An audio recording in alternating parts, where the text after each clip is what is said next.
حضرت سیدنا انس رضی اللہ تعالی عنہ سے روایت ہے کہ رسول اللہ صلی اللہ علیہ وسلم نے فرمایا، صحابہ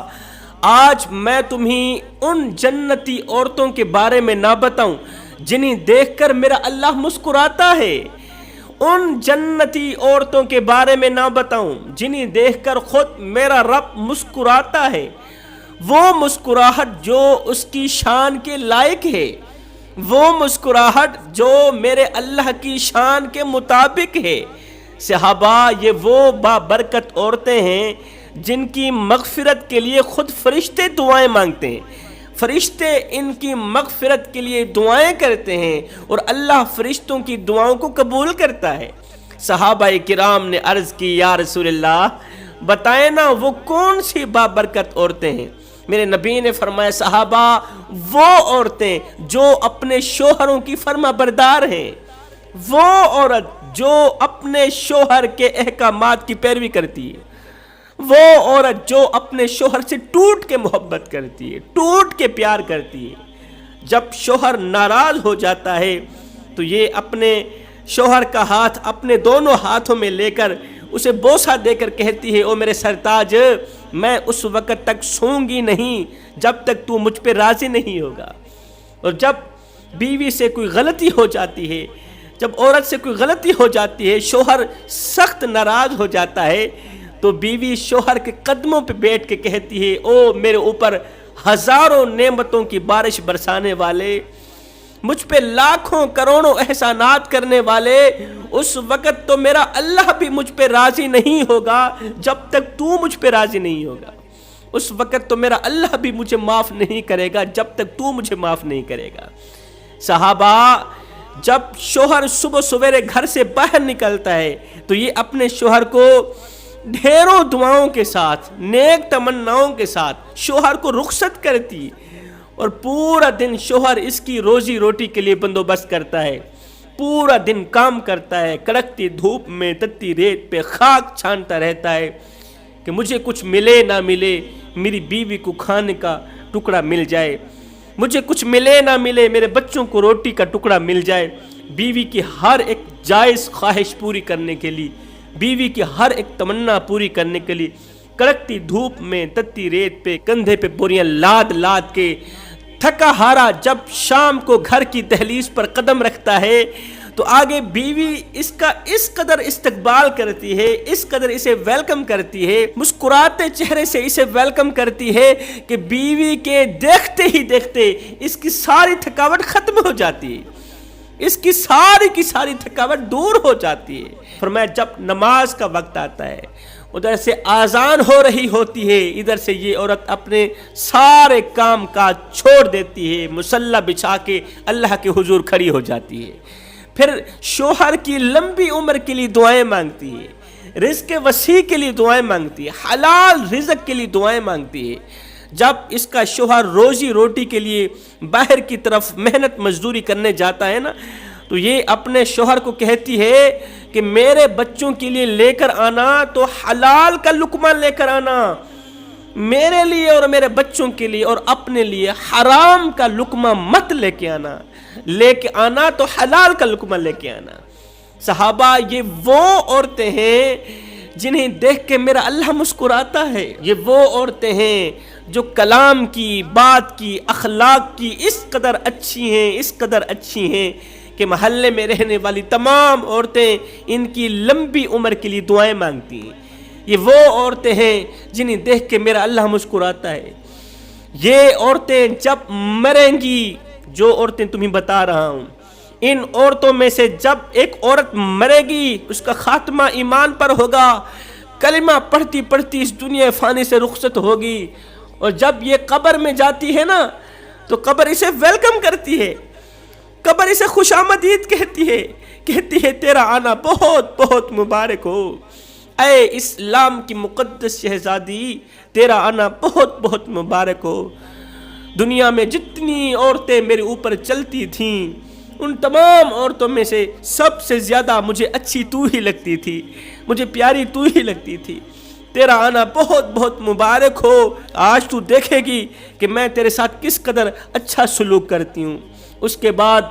قبر اسے پھولوں کے بستر پہ لٹاتی ہے، پھولوں کے بستر پہ سلاتی ہے۔ قبر جنت کے باغوں میں سے باغ بن جائے گی۔ صحابہ فرمایا شادی کرنا تو ایسی عورتوں سے کرنا،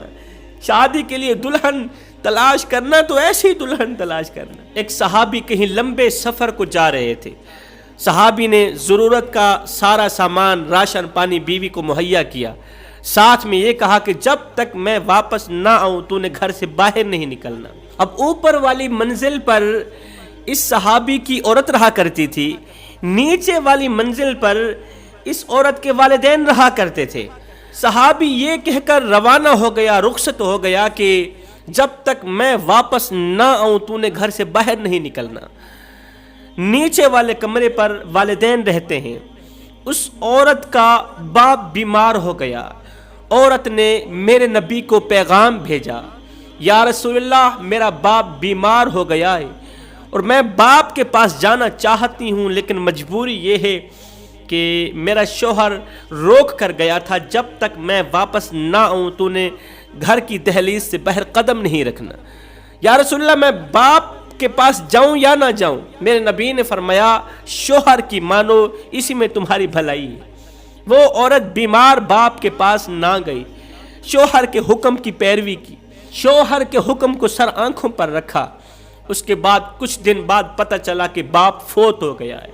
اسی دن عورت نے میرے کریم نبی کو پیغام بھجوایا، یا رسول اللہ میرا باپ فوت ہو گیا ہے،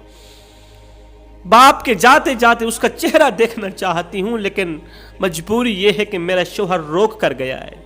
آپ کا کیا حکم ہے؟ میرے نبی نے فرمایا شوہر کی مانو، گھر سے باہر مت نکلو، شوہر کے حکم کو سر آنکھوں پر رکھو، اسی میں تمہاری بھلائی ہے۔ وہ عورت باپ کے مرنے پر بھی نہ گئی، اس قدر شوہر کے حکم کی پیروی کی، شوہر کے حکم کو سر آنکھوں پر رکھا۔ باپ کا انتقال ہو گیا، اس کی تدفین کے دوسرے دن بعد میرے کریم نبی نے پیغام بھجوایا، اے عورت تجھے بہت بہت مبارک ہو، اللہ تعالیٰ نے تیری فرما برداری کے صدقے، شوہر کی اطاعت کے صدقے اللہ تعالیٰ نے تیرے باپ کو بخش دیا ہے، اللہ تعالیٰ نے تیرے باپ کو معاف کر دیا ہے، اللہ تعالیٰ نے تیری اطاعت گزاری کے صدقے، شوہر کی فرما برداری کی وجہ سے تیرے باپ کو جنت میں اعلیٰ مقام عطا کیا ہے، تجھے بہت بہت مبارک ہو۔ فرمایا شوہر کے احکامات کی پیروی کرنے والی، شوہر کی فرما برداری کرنے والی یہ وہ عورت ہے جسے دیکھ کے میرا اللہ مسکراتا ہے۔ حضرت سیدنا علی المرتضیٰ شیر خدا کرم اللہ وجہ الکریم آپ لوگوں کو واعظ و نصیحت فرما رہے تھے، خوبصورت زندگی گزارنے کے طور طریقے بتا رہے تھے، اللہ کا پیغام سنا رہے تھے۔ فرمایا لوگوں اپنی عورتوں کو کہہ دو کہ شوہروں کے بارے میں یہ سوچ اپنے ذہن سے نکال دو، شوہروں کے بارے میں یہ سوچ اپنے دماغ سے نکال دو، ختم کر دو، نہیں تو تباہ و برباد ہو جاؤ گی۔ شوہروں کے بارے میں یہ سوچ تمہیں ہلاک کر ڈالے گی، تمہیں دنیا و آخرت میں ذلیل و خوار کر دے گی۔ یہ وہ سوچ ہے نہ تو عورت کی نماز قبول ہونے دیتی، یہ وہ گندی سوچ ہے نہ تو عورت کی نماز قبول ہونے دیتی ہے، نہ روزہ قبول ہونے دیتی ہے۔ بڑی بات تو یہ ہے کہ اس کم بخت عورت کی دعا بھی اللہ تعالیٰ قبول نہیں کرتا ہے، اس کے منہ پہ مار کے رکھ دیتا ہے۔ یہ بدقسمت عورت جب چلتی ہے تو مٹی اس پر لعنت کرتی ہے، اڑنے والے پرندے اس پر لعنت کرتے ہیں۔ آخر وہ کون سی سوچ ہے کہ اگر شوہر کے بارے میں یہ سوچ بیوی کے دماغ میں ذہن میں بیٹھ جائے تو بیوی کی کوئی بھی عبادت قبول نہیں ہونے دیتی۔ پوچھا گیا حضرت بتائیں تو صحیح وہ کون سی گندی سوچ ہے، خطرناک سوچ ہے کہ عورت کو دنیا و آخرت میں تباہ و برباد کر کے رکھ دیتی ہے؟ حضرت علی رضی اللہ تعالی عنہ نے فرمایا جو عورت اپنے دماغ میں ذہن میں یہ سوچ رکھتی ہو کہ ابھی میرا شوہر مالدار ہے، میں اس کے پیسے سے عیاشی ماروں، میں اس کے مال سے خوب عیاشی ماروں، اپنی ہر ایک تمنا پوری کروں، اس سے اپنی ہر ایک خواہش پوری کروں، میں اس کا پیسہ ہواؤں میں اڑاؤں، فضاؤں میں اڑاؤں، میں خوب عیاشی ماروں، اور جب اس کے پاس پیسہ ختم ہو جائے گا، جب دولت ختم ہو جائے گی، جب امیری اس کے ہاتھ سے نکل جائے گی، جب یہ غربت کی دلدل میں پھنس جائے گا تو پھر میں کیا کروں گی؟ طلاق لے کر کسی اور مالدار سے شادی کر لوں گی۔ بے وفائی کا پٹا اپنے گلے میں ڈال کر، بے وفائی کا توق اپنے گلے میں ڈال کر، اس سے طلاق وصول کر کے میں کسی اور مالدار شوہر کے پاس چلی جاؤں گی۔ فرمایا یہ سوچ رکھنے والی عورت کا حال یہ کہ فرشتے اس پر لعنت کرتے ہیں۔ اب جو عورتیں یہ کام کرتی ہیں، جس عورت نے یہ کام سوچا اس پر فرشتے لعنت کر رہے ہیں، اور جس نے یہ کام کیا ہوگا اس کے ساتھ کیسے گزری ہوگی؟ جس بدبخت عورت نے یہ کام سر انجام دیا ہوگا اس پر اللہ اور اس کے رسول کی کتنی لعنت برسی ہوگی، فرشتوں کی کتنی لعنت پڑی ہوگی۔ فرمایا سب کچھ کرنا، شوہروں سے بے وفائی مت کرنا،